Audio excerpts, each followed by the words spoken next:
Call her Beeper if you want to reach her. How many of you out there actually knew what a beeper was when you originally saw this series? Because I sure did not. Mostly because beepers just seemed like such a foreign concept to me.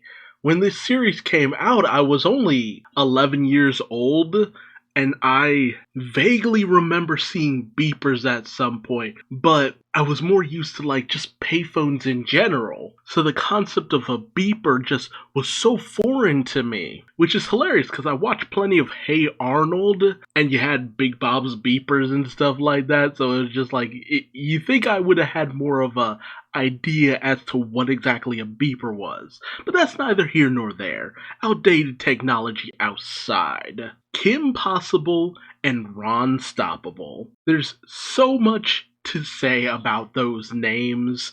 It's just fun as all get out. And of course, their naked mole rat Rufus. Well, Ron's naked mole rat Rufus. It was such a simple premise. High school girl also moonlights as a world-saving superhero with her best friend, Ron Stoppable. She's highly athletic and capable, and he's bumbling, nervous, and clumsy.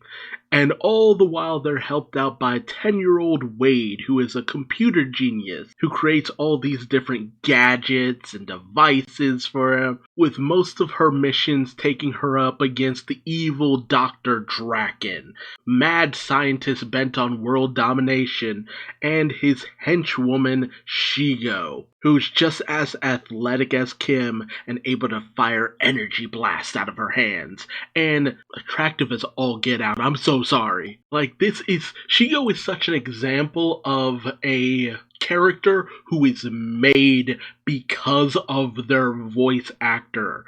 Nicole Sullivan just brought it with this character. Shigo's snark, her wit, her sass, it was just the perfect creation of a character. And to say it just all came from that concept is an understatement. She was bred from this concept. And it really was an all-star cast.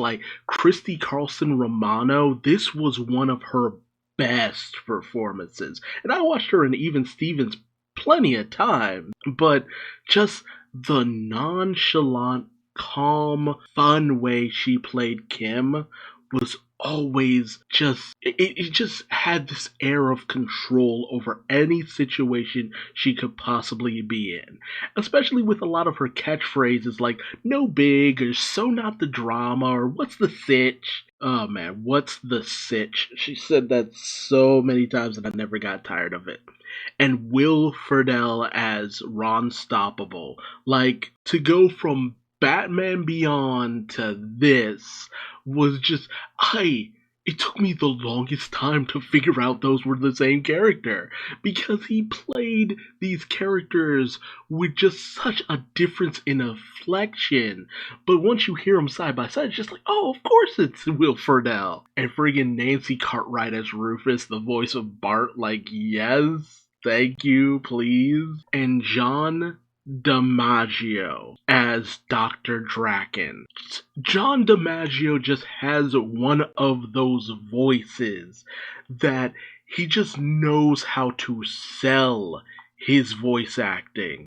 Dude, Bender from Futurama, Jake the Dog from Adventure Time, the Scotchman from Samurai Jack, Aquaman from Batman Brave and the Bold, Wrath from Ben 10,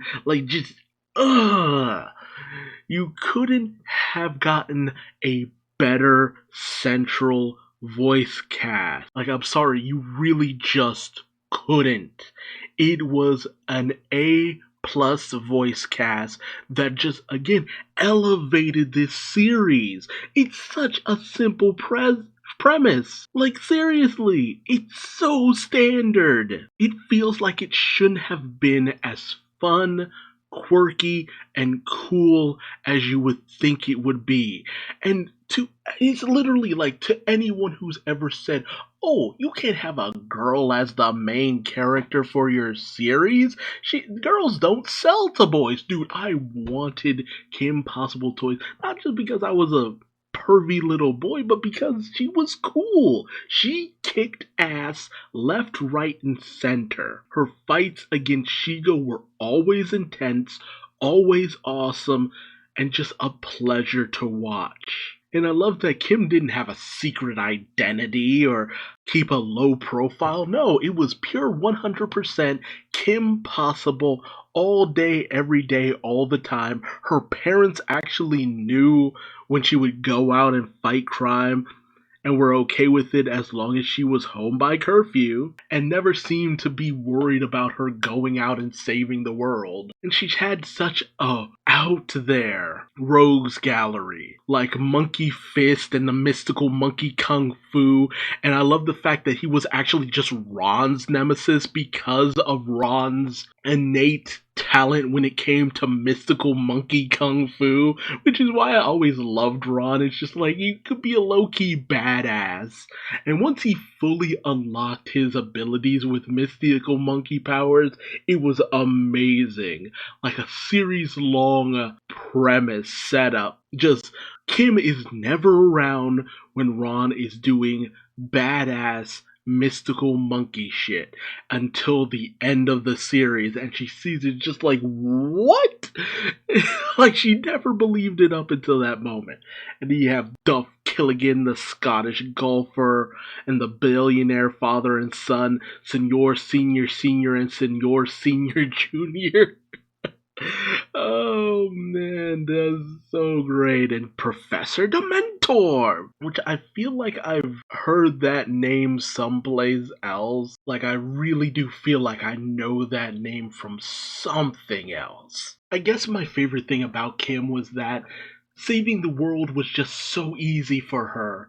But school life could just be such a challenge sometimes, from boys to schoolwork, this, that, and the other. It was just so fun. There was just something so natural about the series that was undeniable. And I love the Sitch in time for the most part. I had my ups and downs with it, but finding out the origins of how Kim Possible got into the world saving gig, where she was contacted by accident by someone who was trying to contact this group called Team Impossible, who was there to come and save him, but Kim shows up, helps out, and suddenly she ends up just naturally having this affinity for saving people. And I love how every ride that she gets, because she couldn't drive, was from someone she had saved previously, and you'd hear the story of what she did. It was simple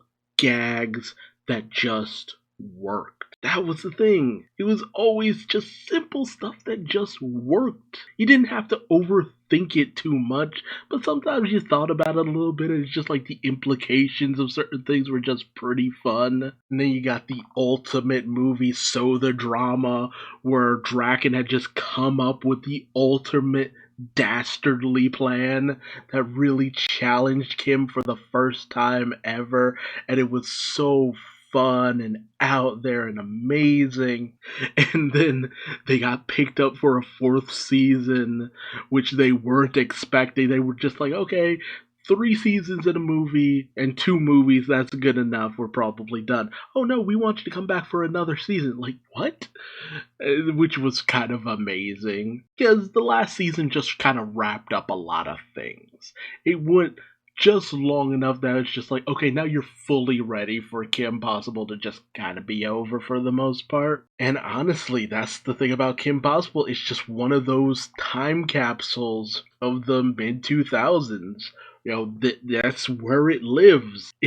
It was great for that time. It did its thing, and it was wonderful. And it's just one of those shows where it's just like, anyone who has ever said, any like producer who has ever been like, or studios like, oh, stories about girls and action series, they don't sell. Nobody, no boy wants a toy of a little crime fighting girl. I'm just like, you need to shut up. You need to shut up. Just make the series cool, and boys will buy into it. That's it. Just make them cool, and boys will eat it up all the same. Don't use tired excuses to hide your sexism.